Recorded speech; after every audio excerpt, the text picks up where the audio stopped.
Latrine के रास्ता जहाँ टॉयलेट पास करते हैं उसके आसपास एक छेद बन जाता है जिसके अंदर से पस आती रहती है। कई पेशेंट के अंदर पस की जगह ब्लड आता है और दर्द होता रहता है, गट्ठा सा भी बन जाता है। 3 तरह से प्रेजेंट करते हैं। कुछ पेशेंट प्रेजेंट करते हैं कि उनके यहाँ पे दर्द हो रही है और पस आ रही है। कुछ पेशेंट प्रेजेंट करते हैं कि दर्द हो रही है, गट्ठा बन गया और खून आ रहा है। कुछ पेशेंट्स को सिर्फ खून आ रहा होता है। लेटरिन के आसपास के एरिया में एक छेद बनता है जिससे ये सारी प्रॉब्लम शुरू हो जाती है।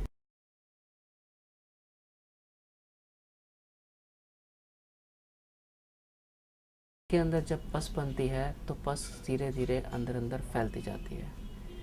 जब अंदर फैलती है पस तो कई बार एक मुंह होता है, एक मुंह से दूसरा मुंह बन जाता है, दूसरे से तीसरा बन जाता है। कई बार पूरा का पूरा जो टॉयलेट का एरिया है छाननी की तरह छेद हो जाते हैं, इतने छेद हो जाते हैं। इसका रीज़न ये होता है कि एक छेद बना जो ऊपर का, अगर हमने बाहर से पस निकाल दिया ठीक हो गया, तो वो ठीक नहीं गिना जाता। ठीक जब तब होता है क्योंकि इसका अंदर का कनेक्शन जो इसकी जड़ है वो अंदर कहीं ना कहीं गुदा के साथ कनेक्टेड है, एनस के साथ हमारे कनेक्टेड है। जब हम उस कनेक्शन को ब्रेक करते हैं, उस अंदर के छेद को, अंदर की बीमारी को ठीक करते हैं, तभी ये पूरी की पूरी बीमारी ठीक होनी शुरू होती है।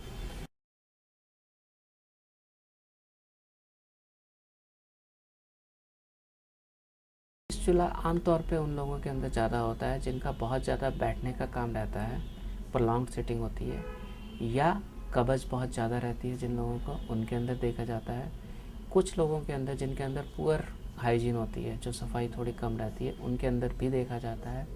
डायबिटीज़ के पेशेंट्स के अंदर रिलेटिवली ज़्यादा होता है, स्पेशली जो प्रोलॉन्ग जिनकी सिटिंग जॉब है, या ड्राइवर्स हैं, या सिटिंग ऑफिस में सिटिंग की जॉब बहुत लॉन्ग है, उनके अंदर ये ज़्यादा आता है। अंदर एक गुदा के अंदर ग्लैंड्स होते हैं जिनके अंदर कई बार इन्फेक्शन हो जाता है। अब वो इन्फेक्शन ट्रैवल करता है अंदर के अंदर ही बाहर की तरफ। जब वो पस बाहर आती है तो एक छेद बना के बाहर निकल जाती है, और जब वो पस बाहर निकलती है तो वो निकल के, पस निकलते ही पेशेंट कंफर्टेबल हो जाता है। जब तक पस निकलती नहीं है तब तक एक गट्ठा फील करते हैं, दर्द हो रही है, बुखार हो रहा है, और सडनली क्या होता है, एकदम झटके से वो फट जाता है, अपने आप फट जाता है, या कई बार उसका चीरा लिया जाता है, ऑपरेशन के द्वारा उस पस को निकाला जाता है। तो जब वो पस निकलती है उसके बाद पेशेंट का कंफर्ट लेवल ठीक हो जाता है, पर वो जो रास्ता बना हुआ है वो रास्ता सिर्फ पस निकालने से ठीक नहीं होता। जब तक हमने उस पूरे के पूरे ट्रैक को ख़त्म नहीं करते तब तक वो बीमारी का इलाज कंप्लीट नहीं होता।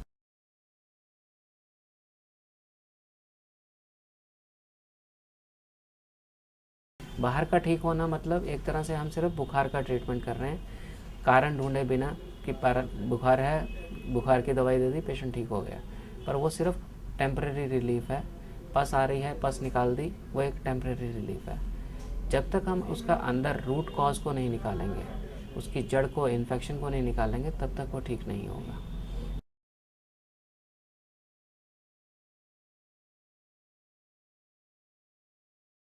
जो बाहर का फिस्टुला है, जिसका एक ओपनिंग का मुंह है बाहर और दूसरा मुंह बिल्कुल एनस के छिद्र के बाहर है, गुदा के छिद्र के जस्ट पास है, तो वो वाला ऑपरेशन तो सिर्फ काट के उस एरिया को निकाल दें तो वो हील हो जाता है।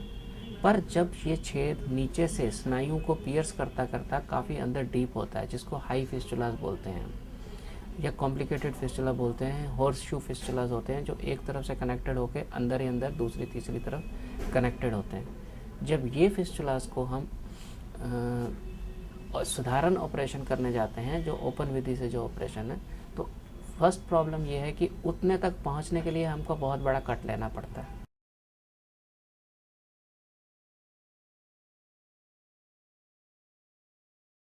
इसकी इलाज क्या है?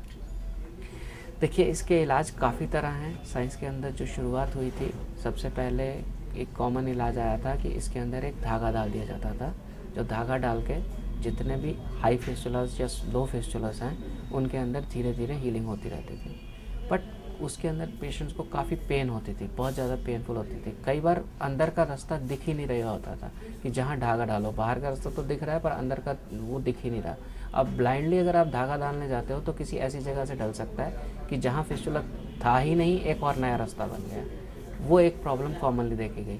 सेकेंडली क्या हुआ जब हम ओपन सर्जरी करते हैं या चीरे से सर्जरी करते हैं तो जो छोटे फिस्टुलाज हैं, जो फिस्टुलाज मूव कर रहे हैं नीचे से 2 सेंटीमीटर के हैं, या एनस जो अपने स्फिंक्टर कंट्रोल है, वॉल्व्स के कंट्रोल से नीचे हैं, तो वो वाले फिस्टुलाज तो चीरे से कंप्लीट के कंप्लीट निकल सकते हैं, तो उनको चीरे से निकल जाता था। पर उसमें भी पेशेंट को पेन और थोड़ा टाइम ड्रेसिंग चलती थी, 2 हफ्ते 3 हफ्ते, किसी में 4 से 6 हफ्ते भी ड्रेसिंग चलती है।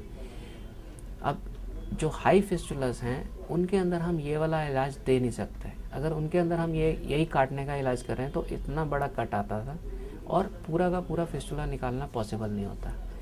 अंडर दिस सर्कमस्टांसेस अब सारा का सारा उसमें नुकसान क्या होता है? अगर सारा का सारा चीरा निकालने के लिए जाएं तो बीमारी हमको अंदर दिख भी रही होती थी, पर हम उसको कई बार निकाल नहीं सकते, क्योंकि अगर हम उसको पूरी को निकालेंगे तो पेशेंट का वाल्व का कंट्रोल होता है, जो टॉयलेट का कंट्रोल होता है, गैस का कंट्रोल होता है, जो रोक पाता है। जब तक वो चाहता है तब जाके करता है, तो वो ख़त्म हो जाता है। तो पेशेंट का जब ये अगर वो वाल्व कट जाए तो वो बैठे बैठे गैस पास होती रही, लेटरिन आ गई, पेशेंट दूर से ही आएगा। अगर मेरे पास ओपीडी में आके बाहर के रूम में भी बैठा तो मेरे को पता चल जाएगा कि इसका वाल्व ख़राब है या कोई दिक्कत है, क्योंकि ये फिस्टुला के कारण सारे टॉयलेट से भरा हुआ है, या उसका वाल्व कट गया है, या उसका कंट्रोल बिल्कुल ख़त्म है। जो भी कारण है वो ढूंढना पड़ता है। ठीक है, तो इस प्रॉब्लम को हम नहीं दे सकते किसी भी पेशेंट को फिस्टुला की सर्जरी के लिए। पर अगर हम फिस्टुला के इलाज नहीं करते तो ऐसे भी पेशेंट देखे गए हैं कि वो धीरे धीरे सेप्सिस में जाके सेप्टिक हो जाता है, और पेशेंट सेप्टिसीमिया के कारण कुछ पेशेंट लॉस भी होता है। This is there. एंड कई बार पेशेंट इतने परेशान होते हैं, कुछ पेशेंट मैंने ऐसे भी देखे हैं जो इतने फ्रस्ट्रेटेड थे कि सुसाइडल टेंडेंसीज आ गई थी उनके अंदर, कि वो उनकी बीमारी 4-4 साल से 6-6 साल से ठीक ही नहीं हो पा रही थी। फाइनली जो वहाँ पे आके हमने उनको जब ये दूरबीन से जब हमने इनका इलाज किया, बहुत अच्छा रिजल्ट्स मिले। ना उनको दर्द हुआ, छोटा सा छेद के अंदर से सारा हो गया, ज़्यादा ड्रेसिंग भी नहीं थी, खुद ही वो ड्रेसिंग कर पा रहे थे। चौथे 5वें दिन में अपनी ड्यूटी ज्वाइन कर रहे थे, दूसरे दिन से वो घूम फिर पा रहे थे। ऑलमोस्ट 24 आवर्स के हम अंदर हम उनका ऑपरेशन करके उनको घर भेज रहे थे। ये काफ़ी एडवांटेज है।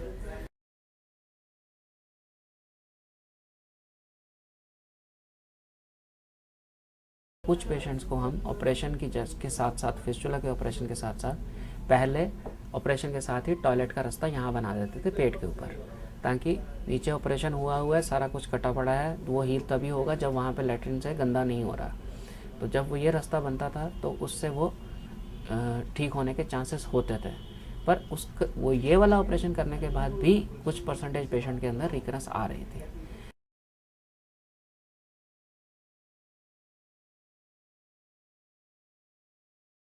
अब हमारे को ये डिसाइड करना है किसी भी पेशेंट के लिए कि हमको उसको रिकरेंस देनी है, या हमको उसको कंप्लीट केयर देनी है, या हमको उसको अभी जो आप ऑपरेशन कर रहे हैं उसका क्या नाम है?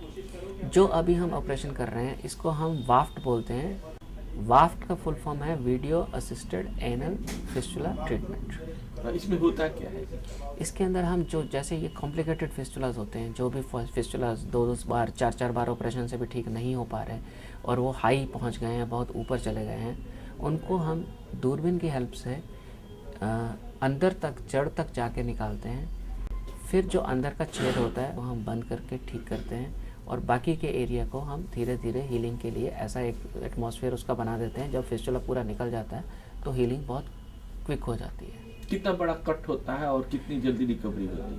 कट इसमें वेरी करता है डिज़ीज़ के हिसाब से, डिज़ीज़ के स्टेटस के हिसाब से। अगर डिज़ीज़ का छेद बहुत ज़्यादा नहीं फैली हुई लोकल एरिया के अंदर, जहाँ बाहर का छेद होता है, कई बार वो उसी के नीचे ही पस भी बनी होती है, अगर वहाँ पे पूरे में पस बनी पड़ी है तो थोड़ा सा बड़ा छेद लेना पड़ता है। नॉर्मली हम आधे सेंटीमीटर से लेके 1 सेंटीमीटर के पूरे होल के अंदर से सारा ऑपरेशन कर पाते हैं। तो कितनी रिकवरी कितनी जल्दी होती है? Recovery is as good as कि सुबह ऑपरेशन किया, पेशेंट आता है, सुबह के सुबह एडमिट करते हैं हम, 4-5 घंटे के अंदर उसका ऑपरेशन हो जाता है। आधे घंटे का ऑपरेशन का टाइम है। शाम तक पेशेंट कंफर्टेबल होता है, बैठ पाता है, खाना खा पाता है। कई बार पेशेंट सेम डे घर चला जाता है, कई बार नेक्स्ट डे मॉर्निंग घर चला जाता है। आप सोचिए कि 24 आवर्स का ये टाइम रहता है। सक्सेस रेट क्या है? सक्सेस रेट इसका ऑलमोस्ट 80% से ज़्यादा है। किसी भी फिस्टुला के ट्रीटमेंट के अंदर 100% सक्सेस रेट आज तक रिपोर्टेड नहीं हुआ और है भी नहीं है। ये प्रोसीजर का सक्सेस रेट 80% प्लस है। सेकेंड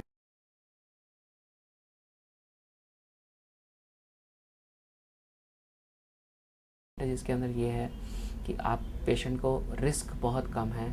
फिस्टुला जो स्फिंक्टर कंट्रोल का रिस्क होता है, सबसे बड़ा रिस्क है। अगर स्फिंक्टर ख़राब हो गया, पेशेंट का कंट्रोल ख़त्म हो गया, तो वो परमानेंट कोलोस्टमी पे जाएगा, उसका कोई रास्ता नहीं है। कि लैट्रिन का रास्ता उसको यहाँ बनाना ही पड़ेगा, अदरवाइज़ पेशेंट की लाइफ बहुत मुश्किल हो जाती है। सेकेंड चीज़, ऑपरेशन के बाद इमीडिएटली बाद जल्दी से जल्दी वो 4 से 5 दिनों के अंदर अपनी ड्यूटी ज्वाइन कर पाते हैं। तीसरा फ़ायदा इसके अंदर ये है, दर्द बहुत कम होता है। ड्रेसिंग भी नाम मात्र के बराबर होती है, जो काफ़ी पेशेंट खुद ही करते हैं। 80% ऑफ द पेशेंट अपने आप ही ये चीज़ें मैनेज कर पाते हैं। चौथे चीज़ है कि अंदर हमने बीमारी को बहुत अंदर तक भी, जहाँ तक हम किसी भी ओपन सर्जरी से अंदर पहुँच नहीं सकते थे। मैंने कुछ ऐसे पेशेंट भी ट्रीट करे हैं जिनके 15-15 सेंटीमीटर अंदर घुसा हुआ था फिस्टुला। उसका इलाज और कोई तरीका नहीं है कि आप, ये तो है नहीं कि उसका पूरा का पूरा एरिया ही काट के रख छोड़ो। तो उस पेशेंट में इस चीज़ की बहुत एडवांटेज हुई है हमारे को, और वो ठीक हो के गए हैं। ऐसे भी पेशेंट हैं जिनकी 6-6 सर्जरीज हो चुकी थी पहले। फाइनली जब हम, क्योंकि एक ही दिक्कत है एक्सेस, वहाँ तक डीपली पहुँचना इज़ नॉट ईजी। पहुँचते हो तो पेशेंट का बहुत ज़्यादा नुकसान करके पहुँच रहे हो, तो उसी को बेनिफिट करने के लिए ये टेक्निक आई है और काफ़ी ज़्यादा हेल्पफुल है पेशेंट्स के लिए।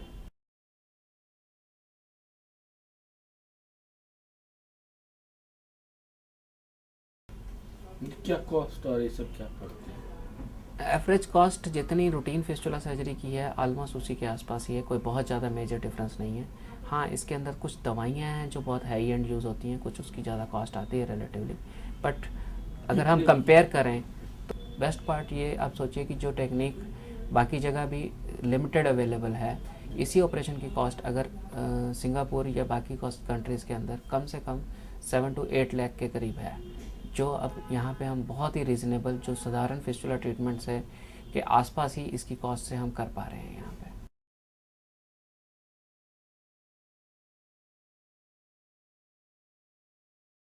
और डॉक्टर साहब ये जो है कहाँ से पेशेंट आ रहे हैं?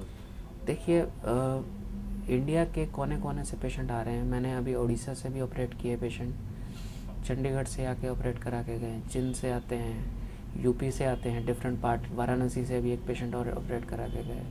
इवन बिहार से बहुत पेशेंट आते हैं, झारखंड से बहुत पेशेंट आते हैं। तो डिफरेंट एरिया से ऑलमोस्ट हम सोच सकते हैं कि सेंट्रल इंडिया, नॉर्थ इंडिया से ऑलमोस्ट सब जगह आ रहे हैं। नॉट ओनली इंटरनेट, यहाँ के पेशेंट, इंडियन पेशेंट मेरे पास पाकिस्तान से, अफ़गानिस्तान से इस चीज़ के लिए ऑपरेशन कराने के लिए आ रहे हैं, इराक से, अभी सऊदी अरेबिया से आ रहे हैं। इवन ये एक यहाँ की मेजर एडवांटेज है। इवन यूएसए से भी पेशेंट आ रहे हैं, लंदन से भी क्वेरीज आती हैं, दे वांट कि यहाँ पे आके हम ट्रीटमेंट कराना चाहते हैं, और मेरे पास करा के भी गए हैं ये डिफरेंट कंट्रीज़ के पेशेंट्स।